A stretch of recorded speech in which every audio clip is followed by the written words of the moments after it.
Como oraba la hermana Helsi confirmando el mensaje, siguiendo en el tema del sacerdocio, Romanos 12.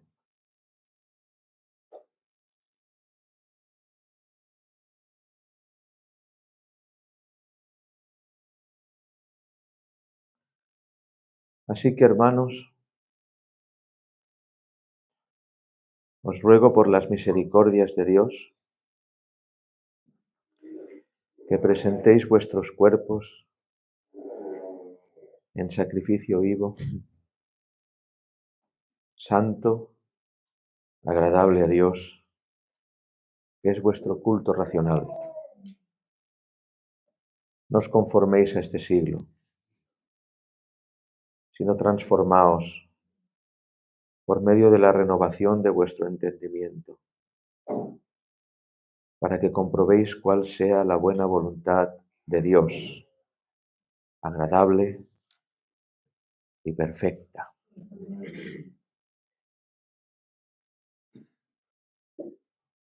El capítulo 12 de Romanos encara la última parte de lo que es la joya de la Biblia, la carta a los Romanos, que es el diamante de la gracia de Dios. Siempre cuando me preguntan cuál es el libro más difícil de entender de la palabra de Dios, todos apuntan a Apocalipsis o algún libro profético. Para mí el libro más complejo es la carta del apóstol Pablo a los Romanos, porque la profundidad de esta carta es insondable. Y el apóstol Pablo encara el último tramo de su tratado de gracia. Y en el último tramo, en el capítulo 12, reza de esta manera: así que, hermanos. ¿Qué significa así que? ¿Qué significa esta expresión? Significa que por todo lo que os he dicho antes.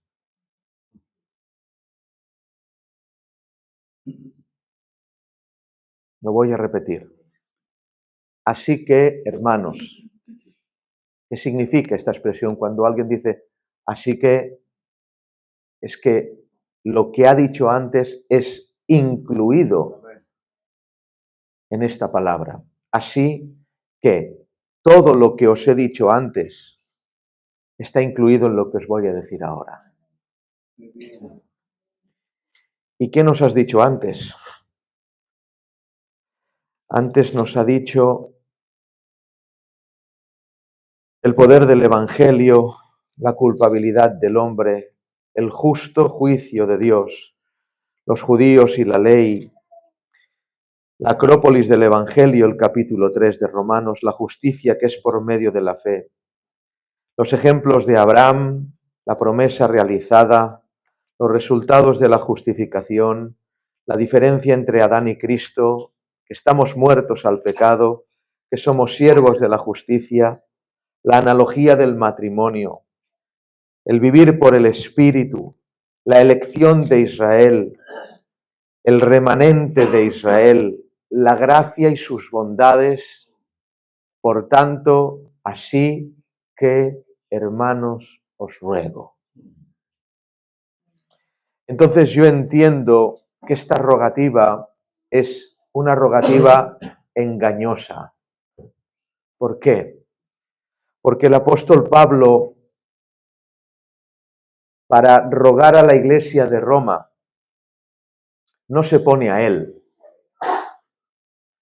El apóstol Pablo tiene una petición a la iglesia de Roma. ¿Qué petición? Que presenten los cuerpos en sacrificio vivo. Y ante esa petición tiene una prerrogativa que es el poner algo para que esa petición se cumpla. Y el apóstol Pablo no se pone a él en esa petición. Tampoco pone al apóstol Pedro en esa petición. Ni siquiera al amado Juan en esa petición. ¿Qué pone? Las misericordias de Dios. Así es, una rogativa engañosa. ¿Por qué? Porque apelar a las misericordias de Dios te obliga a que el ruego se cumpla. Y quizás podríamos plegar de lo importante que es esto. Apelar a las misericordias de Dios te obliga a que el ruego se cumpla. Es más, creo que este capítulo 12, así pues, hermanos míos, os ruego, es una conjura de Pablo para no dejar opción a la Iglesia. No hay opción en la petición de Pablo. No hay bueno, no sé si lo haré. ¿Por qué? Porque apela a las misericordias de Dios. Y cuando se apela en la conjura a las misericordias de Dios, no hay un posible no. Tiene que ser sí y amén. Os ruego, el apóstol rogando, no lo concibe en forma de mandamiento, sino que ruega, una rogativa. Os ruego, ¿el qué? Que presentéis vuestros cuerpos en sacrificio vivo, santo, agradable a Dios, que es vuestro culto racional. El apóstol Pablo apela a un sacerdocio, sabiendo que la iglesia del Señor está formada por sacerdotes y sacerdotisas que deben presentar un sacrificio vivo, santo, agradable a Dios, que es el qué? Vuestro culto racional. No apunta Pablo al martes, al jueves y al sábado. No apunta Pablo a la hora y cuarto, hora y media que usted va a estar en una iglesia. De hecho, racional no significa porcional, es decir, no habla Pablo de una porción, sino racional significa con raciocinio. Otra oportunidad. No está hablando de una porción de vida que le dedicas a Dios. El culto racional no es martes, jueves y sábado. El culto racional es 24, 7, 3, 6, 5. Repito, no habla de ración. Usted tiene que tener una ración para Dios. Dios no se queda con sus raciones. No se queda con sus migajas. El otro día Richard me llamó la atención a algo. En las casas, los padres y los hijos comen de lo mejor que tienen y pueden. ¿Y a quién se le echa las sobras? Al perro. Dios no es el perro que se le echan las sobras. El otro día, jueves, hablábamos y seguimos hablando de la ofrenda. La ofrenda no puede ser las sobras para Dios, porque Dios no es el perro de la casa. Usted es muy radical en todo, menos en el dinero. Así es. Usted es radical para no celebrar Navidad, es radical para tomar la Santa Cena una vez al año, es radical para decir que es de la Iglesia del Camino, pero no es radical en el dinero. Le da al Señor las obras. Por eso el apóstol Pablo apela al culto de mente. No de mente de locos, que también. Al culto de mente. Racional. No emocional. Qué profundo, hermanos. Es brutal. Porque el sacrificio vivo no se puede hacer por la emoción. Lo digo ahora y luego, ¿vale? Solo puede ser un ejercicio mental. Uno no puede perdonar por la emoción. Porque la emoción te lleva a no hacerlo. No puede sacrificar lo que más quiere por la emoción. Porque la emoción apela a seguir teniéndolo. Por eso el culto al que apela Pablo, fijaros, habla de culto, hermanos. Hacemos culto porque la Biblia habla de culto. Es un culto racional. Ofrecer el cuerpo. Es tan elevado y contrario a la teología de hoy lo que estamos hablando. Es alucinante. Yo quedo estupefacto por esto. ¿Por qué? Porque es totalmente contrario a la teología de hoy. La teología de hoy clama en recibir siempre. Uno va al culto a recibir. Uno va a la iglesia a recibir. Uno se sienta para recibir. Cuando el culto verdadero, racional, es ofrecer. Fíjense si está tatuado en el ADN de la iglesia de estos últimos siglos, que cuando uno levanta la mano por primera vez delante del Señor, se le hace un llamado que es recibir a Cristo. Cuando recibir a Cristo no existe. La verdadera teología no es recibir a Cristo, sino entregarse a Él. Gloria a Dios, miradme a mí. Adelante, hermana Manolita. Dios me la bendiga mucho. Hoy me desvía el autobús, me ha llevado. No pasa nada. Aquí la esperamos. Gloria a Dios. Lo voy a repetir. Lo voy a repetir. La teología de hoy siempre es en recibir. Hasta se recibe a Cristo. ¿Cómo va usted a recibir a Cristo? ¿Qué se piensa? ¿Que es el sueldo de Nescafé o qué? Usted no recibe a Cristo, no está en ningún lugar de la Biblia. Usted se entrega a Él. Y está tatuado en el ADN de la iglesia de sentarse a recibir. Cuando Pablo apela y nos ruega por las misericordias de Dios, que usted ofrezca. Y como decíamos el jueves, si usted ofrece su cuerpo, el bolsillo no está fuera del cuerpo. Un culto pensado, no emocional, meditado, racional. Que no sea un acto de una emoción rutilante, sino absolutamente pensado y calculado. Calculado y pensado, ¿por qué? Por la información de la Escritura. ¿Por qué? Porque la emoción llevará al escalabro cuando la haya.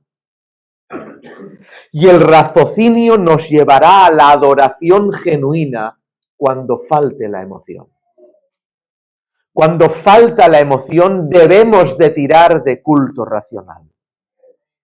Cuando nos falta aquel impulso de doblegar nuestra rodilla. Dicho sea de paso, cuando enterremos a alguien, revisemos sus rodillas. Y lo digo literal, porque el vivir de rodillas provoca un callo en las rodillas. Así es. Cuando enterremos a alguien, revisemos sus rodillas. El culto racional provocará que cuando falte la emoción, uno tire de raciocinio. Y no un raciocinio humano, sino que la educación de la palabra va a conmover al corazón doblegándole a la verdad. Cuando uno vive de la emoción es el corazón que domina la mente. Cuando uno hace, presenta, ofrece culto racional, es la mente que sujeta al corazón. Nos pasa que creemos estas palabras, pero a la hora de ponerlas en práctica, la vida nos cuesta mucho. Un culto pensado, Un culto no es una emoción, es un sacrificio, que no proviene por el sentir, sino por el saber. Uno no ora por sentir, uno ora porque sabe que lo tiene que hacer. Lo dice así la palabra del Señor y el Señor mismo nos da testimonio. Primera de Pedro capítulo 4, verso 1 dice, puesto que Cristo ha padecido por nosotros en la carne, armaos también vosotros de ese mismo pensamiento, puesto que el que padeció en la carne terminó con el pecado. Dice este texto que Cristo tuvo un culto racional.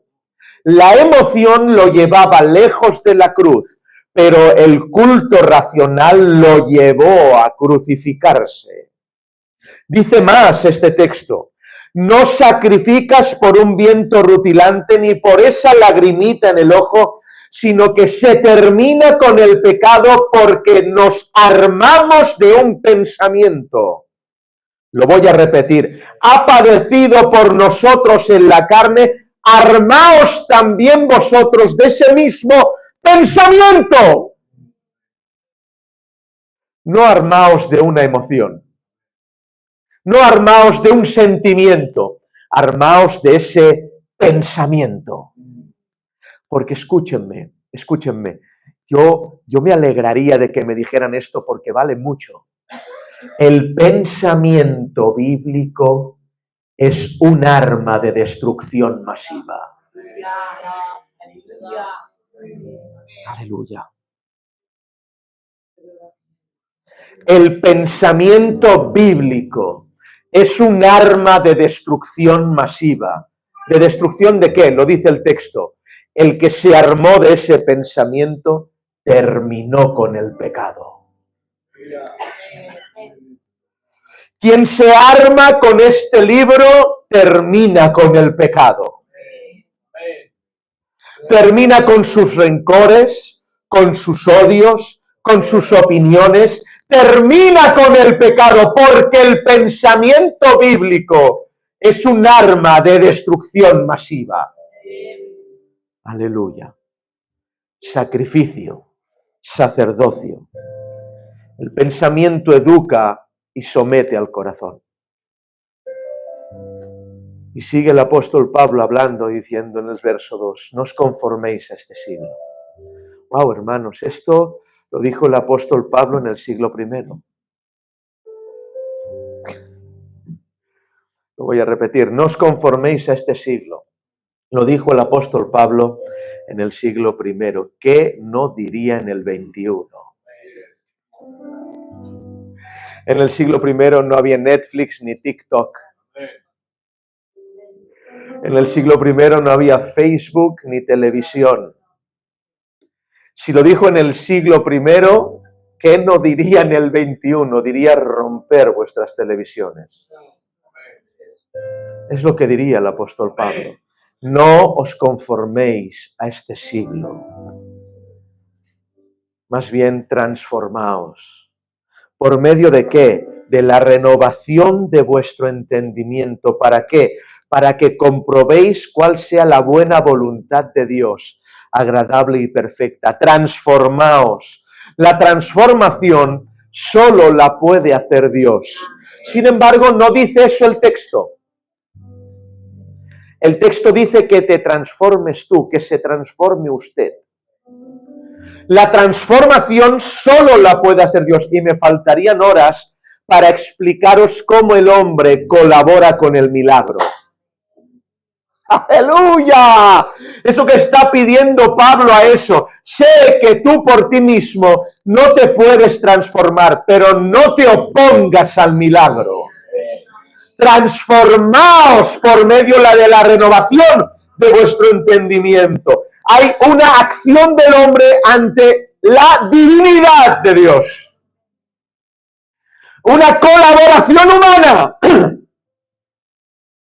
si se puede llamar así. Renovar. ¿Qué significa? Renovar significa sacar el aire viciado que tienes. ¿Y dónde está el vicio? En ti. Tú eres tu vicio. Por esa renovación, ese sacar el aire viciado y dejar entrar otro. De puro, el apóstol Pablo apela a que nos transformemos. Transformar significa metamorfó en griego, de la palabra metamorfosis, cambiar a otra meta. Cambiar la forma y la esencia. Metamorfosis. Transfórmate. No solo la apariencia, sino lo interno. Cambiar la esencia y la propia presencia. La religión cambia lo de afuera únicamente. El Señor no obra así. Transforma la esencia del ser para que tu apariencia sea otra. Porque antes la meta eras tú. Ahora la meta es Cristo. Metamorfe denota el cambio interno. Lo interno explota hacia afuera. Y no, que no te engañe el enemigo. La meta antes era usted y ahora es Cristo. El ego religioso puede proponer metas buenas que no son Cristo. Otra oportunidad, esto es de suma importancia. El ego religioso puede proponer metas buenas que no son Cristo, como por ejemplo tu familia. Tu familia no es la meta. Tus hijos no son la meta. El dinero no es la meta. La meta es Cristo. ¿Es malo la familia? No. ¿Es malo tus hijos? No. ¿Es malo el dinero? No. ¿Es malo el trabajo? No. Pero esa no es la meta. Son metas buenas que pone la religión para que usted se siente en una iglesia durante 30 años y se va al infierno con esas metas. Hacer de eso las metas es no ser cristiano. La meta del cristiano es Cristo. No hay otra meta, hermanos. Y no hay mejor ejemplo para mí que hablar de esto con un ejemplo bíblico. En una ocasión el pueblo de Israel se rebela contra Moisés.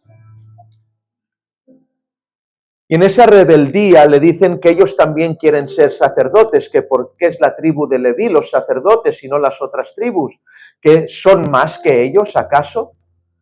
Moisés no sabe ya cómo explicarles que Dios los eligió. Mira, me habló Dios, pero ya no le creen a Moisés. Sacan dudas sobre el siervo porque para sacar, nunca un religioso levantará dudas contra Dios porque eso es blasfemia. Pero levantará dudas sobre el que más cerca esté de Dios. Porque las flechas contra el siervo muchas veces no son flechas contra el siervo, son flechas contra lo que no está haciendo Dios en ti. Nos mola esto, ¿eh? Es así. No podían aguantar más a Moisés porque Moisés era el que hablaba con Dios. Bueno, nosotros también queremos el sacerdocio. Y dice, pero es que ya os he dicho que el Señor me habló. Bueno, eso lo dices tú. Això ho diu aquest, però jo no ho sé. Ja està. Jo no ho veig, No ho veig, El no ho veig es mundial, La hermana Gema también está diciendo ahora no ho veig. La hermana Gema, si nos ves. No ho veig, no lo veo, no lo veo. Claro, levantas dudas, no a Dios, porque para ti eso sería blasfemia. Levantas dudas contra el liderazgo porque para ti el liderazgo son hombres. Cuando las palabras del liderazgo son palabras de Dios, sí viven la palabra de Dios. En ese momento cuando están hablando Moisés, Dios habla con Moisés y dice, mira, haz una cosa para que callen ya. ¿Qué? Que cada una de las tribus, los príncipes de cada tribu traigan su vara, escriban el nombre en la vara y la pondremos en el arca y al día siguiente yo hablaré, dice el Señor. 12 tribus trajeron 12 varas, escribieron su nombre, Rubén, Simeón, Gad, Aser, Neftalí, Zabulón, Manasés, etc. Y Aarón puso Leví, escribió en la vara el nombre de Leví. Pusieron las 12 varas dentro del arca. Y al día siguiente conocéis la historia, ¿verdad? Una sola reverdeció, la vara de Leví. con esa prueba Dios hizo callar la rebeldía del pueblo. El génesis de esa vara en realidad fue hermoso porque fue una vara que en un día fue rama, reverdeció pero la cortaron los hombres. Luego esa vara fue puesta en el arca y reverdeció. Pocas veces cabe un ejemplo tan hermoso para hablar de la transformación. Dios acaba con la murmuración por medio del fruto. Otra oportunidad. Dios acaba con la murmuración por medio del fruto. Dichas quejas estuvieron como un parásito desde que salieron de Egipto. Dios envió mortandad y siguieron las quejas. Dios envió juicios y siguieron las quejas, pero cuando la vara reverdeció, las quejas se acallaron. ¿Por qué? Porque la evidencia de la transformación es irrefutable y definitiva. A usted podrá discutir de teología con alguien y no podrá estar de acuerdo con su teología. Pero si usted ha perdonado un agravio grande, alguien dirá, no estoy de acuerdo con su teología, pero tiene fruto. Usted podrá decir, no, pero yo creo esto, creo lo otro, y con otra gente discutir. Pero cuando usted se santifique y deje de ir a los lugares donde hay lujuria, cuando deje de ir a las bodas donde hay baile y desenfreno, cuando deje de celebrar las fiestas paganas, dirán, sí, ellos no creen como nosotros, pero mirad cómo se santifican. Muchas veces me hacen callar la boca los testigos de Jehová. ¿Por qué? Porque aunque no tienen mi teología, viven en santidad. Y eso hace que yo diga, bueno, algo está pasando aquí. Algo está pasando y la Biblia nunca dice, por su teología los conoceréis, por lo que digan los conoceréis, por cómo parafrasean los conoceréis, por cómo dicen los textos los conoceréis. La Biblia no habla así. Jesús dijo, por sus frutos los conoceréis. Transformaos. Solo el fruto acalla las lenguas perversas. Bueno, pero sí, es que se fue y vino, por sus frutos los conoceréis. Bueno, pero es que tiene muy poco tiempo, por sus frutos los conoceréis. Como el que tiene mucho, por sus frutos los conoceréis. Un cambio de carácter, un cambio de manera de ser, una transformación interna que explota hacia lo externo. Una joven que era y ya no es, que vestía de una manera pero viste de otra, que tiene unas tendencias y ahora tiene otras. No hay otro evangelio. Y quien nos diga a otros, predique a otros, está mintiendo. Este es el evangelio. Un cambio de amistades. Antes estaba bien con esta gente porque hablaban de cultura, pero ahora estoy bien con la gente que habla de Biblia. O al revés, estoy en la iglesia, pero no estoy cómodo con gente que habla de Biblia. Usted no conoce al Señor. Si aún está cómodo con gente que habla de cultura, yo ya no sé qué decir. A veces en los velatorios se me acerca uno y este y el otro, y yo no sé cómo reaccionar. Así es. Porque mi meta ha cambiado. Soy otro. No, pero viste aquello que pasó allí, ya no sé, de tirar de aquella ley que nos enseñaron. No me acuerdo de la ley que nos enseñaron, pero sí me acuerdo de lo que dice la palabra del Señor. Quien no perdone, no será perdonado.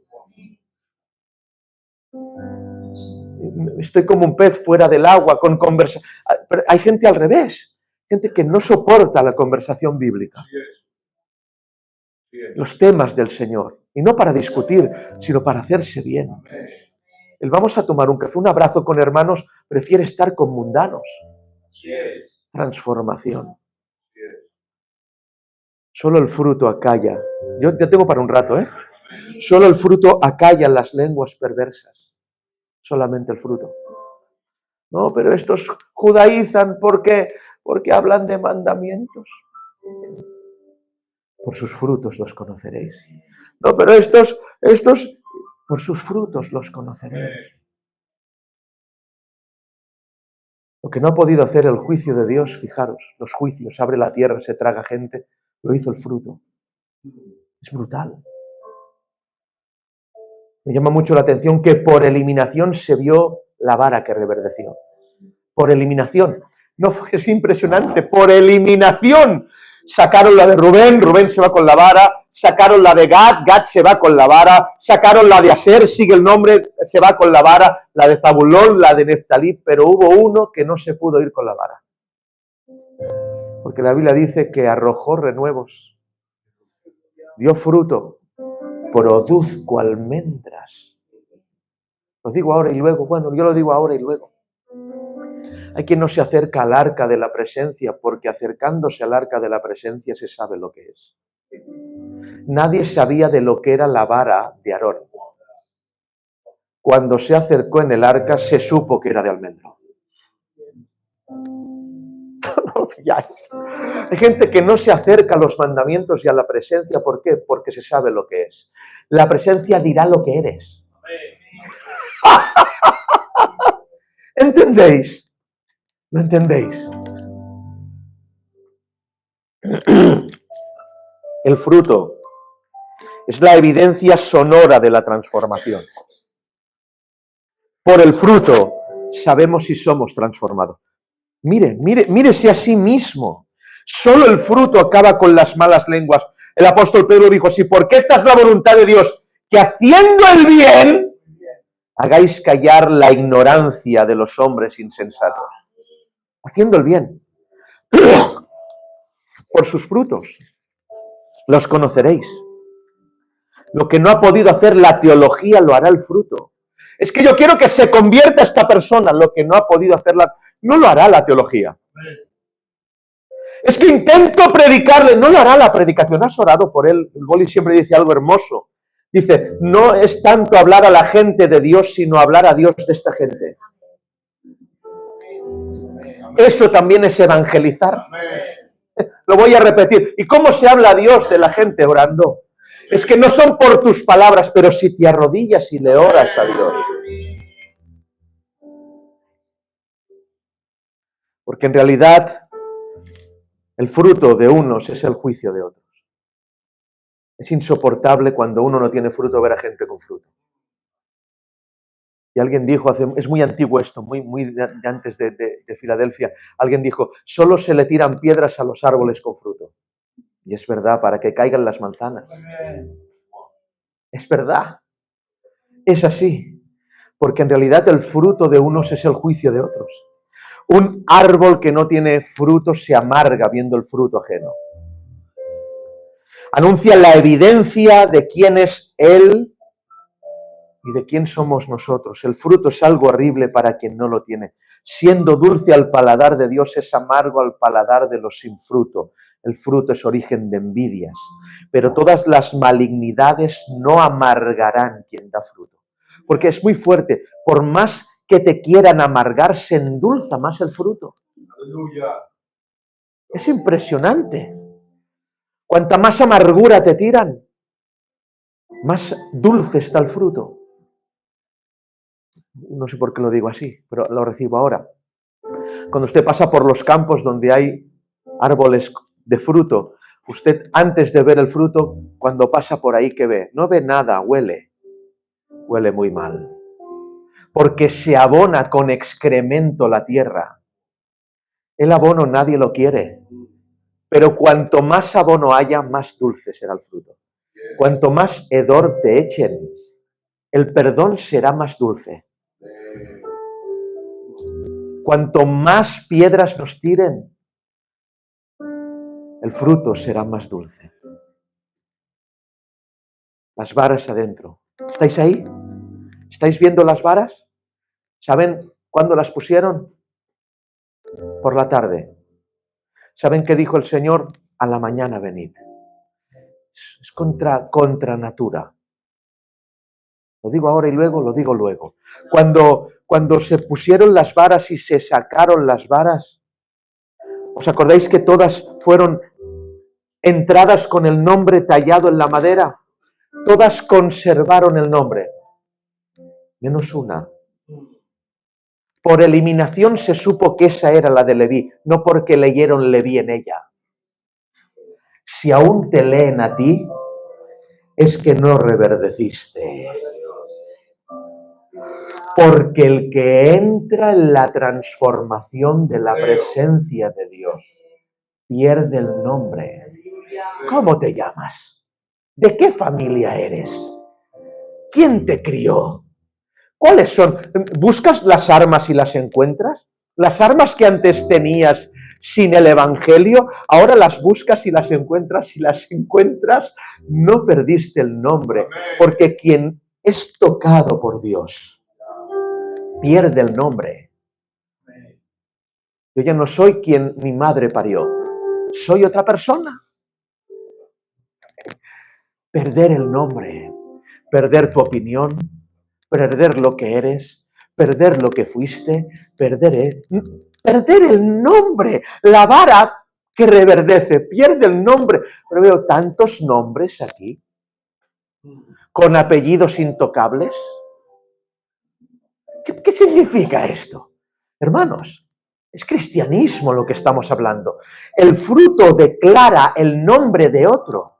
Lo digo de otra manera. En ese arca que es tipo de la tienda de la cita, el secreto del Señor, no había más cosas que la presencia de Dios y las tablas de la ley. Porque no necesitas otra cosa. Usted no necesita un pastor, usted no necesita una iglesia, usted no necesita, que sí, que todo esto es bueno, pero lo que usted necesita son mandamientos y presencia. Que no es el don, es el fruto. Y esa vara es puesta dentro del arca con otras, esto es grandioso, porque las otras 11 que no dieron fruto no impidieron que una lo diera. Porque hay quien cuando se junta con los que no tienen fruto, impide que éste le den. Pero esta era tan especial, se puso tan delante del Señor, que la podredumbre de los que no dan fruto no contagió a la vara que sí lo da. Porque no es donde usted esté plantado. Lo digo ahora, sí, vale, lo digo. Dios es capaz de plantar una vara, no en tierra, y regarla sin agua. Otra oportunidad. Dios es capaz de plantar una vara sin tierra y regarla sin agua y que reverdezca. Era plantada en las alas de la presencia. Dios riega sin agua y planta sin tierra. No es que si yo no estoy aquí no doy fruto. No sabes lo que digo. No es que si yo no tengo este pastor no sabe. No, porque tengo. La gente que porque tiene al pastor Mark no da fruto, se equivocó. Porque no es el pastor, es el pastor. Fruto. Pierde el nombre. Es desterrada por siempre. Y es más, no atiende a estaciones. ¿Saben por qué? Porque el almendro es el primer árbol que florece en primavera. Cuando van por los campos de España, el otro día estuvimos viajando, vimos a los almendros como ya están dando las flores y el fruto porque ya despunta la primavera. Sin embargo, no era primavera, porque hay quien solo da fruto en su estación. Cuando le va bien. Quien ayuna cuando toca, cuando sí, ahora sí puedo, ahora sí estoy bien, ahora estoy mal, no estic bé, ahora sí estic bé, ahora no estic bé, ahora estoy mal, ahora estoy bien. Pero ¿qué es esto? Si Dios es capaz de plantar a alguien sin tierra y regar a alguien sin agua. Quiero que tengáis temor de aquel momento en que Jesús le dice a la higuera: no crezca nunca más de ti fruto. ¿Saben que no era el tiempo de que creciera fruto? Porque el cristiano no está sujeto a las estaciones espirituales religiosas. El cristiano está sujeto a una meta. Cristo. ¿Y saben qué? En Cristo siempre es primavera. En tus dolores, en tus penas, dar fruto. En las situaciones difíciles, dar fruto. En tus incomprensiones, dar fruto. Perder el nombre, ser desterrado. Dar fruto, hermanos míos, dar fruto. El fruto impidió algo hermoso. ¿El qué? Que la vara volviera a las manos de Aarón. Es grandioso. Porque quien da fruto nunca más estará en las manos de los hombres. No es de la iglesia del camino, es de la iglesia de Cristo. No es su pastor el Marc, su pastor es Cristo. Estar fuera del alcance de las manos de los hombres. Los demás se apoyaron en la vara. Aarón no se pudo apoyar en esa vara porque dio fruto. No permitas que los hombres se apoyen en ti, que te usen para su apoyo. Reverdecer sí, pero ¿para qué? No para contender sobre teologías, no se reverdece para eso. Tampoco se reverdece para decir, que yo no celebro Navidad, no se reverdece para eso. ¿Para qué tenéis que reverdecer? Transformaos, ¿para qué? Para que conozcáis cuál es la buena voluntad de Dios, agradable y perfecta. Implícito en el texto está que es quien no reverdece, no sabe cuál es la voluntad de Dios. Y quien reverdece sí lo va a saber. ¿Qué quiere Dios para ti? Reverdece y lo sabrás. Porque no podemos presumir de nada. Como iglesia somos los santos, no somos nada. De lo único que podemos presumir es de ser pecadores. Amén. Esa es la chapa que te tienes que poner. No la chapa de venir a este lugar, la chapa de no, yo no soy como los demás, yo no celebro esto, yo no hago lo aquello, yo es que sé más, yo es que, cuidado, no podemos presumir de nada más que de ser pecadores. Y no entremos a este lugar como aquel hombre que entró diciendo, gracias Señor porque no me hiciste fariseo. Ay, perdón, porque no me hiciste mujer, porque no me hiciste publicano, porque no me hiciste gentil. Soy de los tuyos. No salió justificado. Pero cuando entró aquel con la chapa de pecador, dijo, sé propicio de mí, porque soy pecador. Eso es reverdecer. Humillarse. Eso es tener fruto. ¿Se pueden comer almendras de un palo? Sí, si ese palo está en él. Escúcheme, por favor. Él planta sin tierra. Él riega sin agua. Dios deposita ese deseo en nosotros. Una calificación tenemos, pecadores, pero esa vara se conserva en el arca. Tablas de la ley, presencia, y no querer presencia, ni tablas de la ley reverdecida. La vara significa que no tenerlo, no quererlo, no desearlo, no implorarlo, es que uno no reverdeció. Vomitar la presencia, vomitar las tablas de la ley. Vuelvo al principio para la recta final. Así pues, hermanos, os ruego por las misericordias de Dios que presentéis vuestros cuerpos en sacrificio vivo, santo, agradable a Dios. Muy bien. Cuando os miro y os conozco, digo, pero qué vivo, ni qué santo, ni qué agradable a Dios.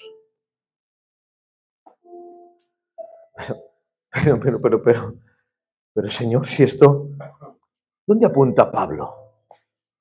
¿Qué está apuntando Pablo? Cuando habla estas palabras del sacerdocio, ¿a qué apunta Pablo? ¿Saben qué está viendo Pablo? Pablo está viendo a miles de judíos subir al monte de Sión, con las vacas y los corderos y las cabras. ¿A qué hacer? Hacer el sacrificio. Y lo está viendo Pablo, está viendo cómo miles suben con las vacas, con las cabras, con los corderos a hacer el sacrificio. Y cuando ve esto dice, ¡hacedlo vosotros también! Sacrificio vivo, santo y agradable al Señor. Apunta al sacrificio levítico. Solo que hay una diferencia. Ahora usted es el sacerdote, pero también es la víctima. ¿Estáis aquí? No sé si habéis entendido. Usted es el sacerdote que lleva el sacrificio, pero también usted es el sacrificio. El sacrificio levítico, el sacerdote llevaba el sacrificio, pero el sacerdote no se sacrificaba. No estáis aquí. Usted ahora es el sacerdote que lleva el sacrificio y la vaca es usted. ¿Saben qué pasaba en el sacrificio levítico cuando los sacerdotes llevaban la vaca al propiciatorio para que les cortaran el cuello? Que la vaca no se quejaba porque no sabía dónde iba. Seguía donde la cuerda lo llevaba y llegaba la vaca allí y le cortaban el cuello. Pero pasa algo ahora, que usted siendo el sacerdote y usted siendo la vaca que se sacrifica, usted sabe dónde lo lleva el sacerdote. Usted sabe dónde se tiene que llevar, por eso se niega. Se niega a ir al propiciatorio a que se corte su cuello, a que se sacrifique usted, a que sacrifique su opinión, a que sacrifique su familia, a que sacrifique sus metas por Cristo. Es por eso que casi nunca va. La vaca sabe dónde la llevan. Que sacrifique su noviazgo, que sacrifique su matrimonio, que usted ha creado un ídolo en el matrimonio.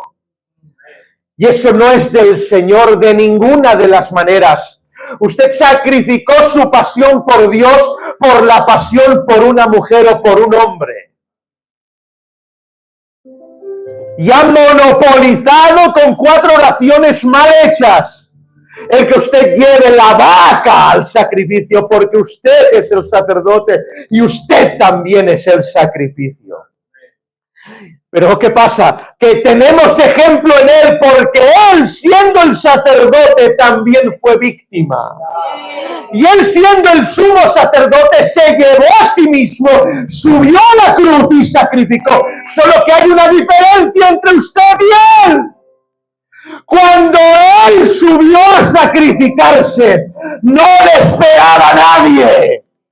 Pero cuando usted sube a sacrificarse, le espera el Cordero diciendo: ¡ven! ¡Estoy contigo! Y mientras en el sacrificio de Cristo el Padre le desampara, en el sacrificio de usted el Padre le ampara. Sacrificio vivo, santo, agradable. Usted y yo, ¿agradables de qué? Si nuestro hedor sube antes que nuestra oración. Lo mal que hueles sube antes a Dios de lo que hablas. ¿Sacrificio agradable? ¿Agradable de qué? Pero es que el sumo sacerdote consagró la ofrenda. ¿Saben qué está diciendo el texto? El texto está diciendo: Padre, sé que huelen mal, pero te pregunto algo, ¿huelo yo bien? ¿Estoy oliendo bien? ¡Huéleme a mí! ¡Y no huelas a ellos! Y por el olor de Cristo, tu sacrificio es vivo, santo y agradable. Vivo, santo y agradable. Porque Jesús está diciendo: huéleme a mí, Señor. Huéleme a mi Padre. Huéleme a mí. Hijitos, no pequéis. Pero si alguno hubiere pecado, abogado tenemos ante el Padre, el sumo sacerdote que fue víctima también. Los perfumes del olor del sacrificio pascual de Cristo hacen que nuestro hedor se transforme en perfume. Así puede ser santo, vivo y agradable a Dios. Así pues, por esas misericordias, sacrifique. Vamos a orar.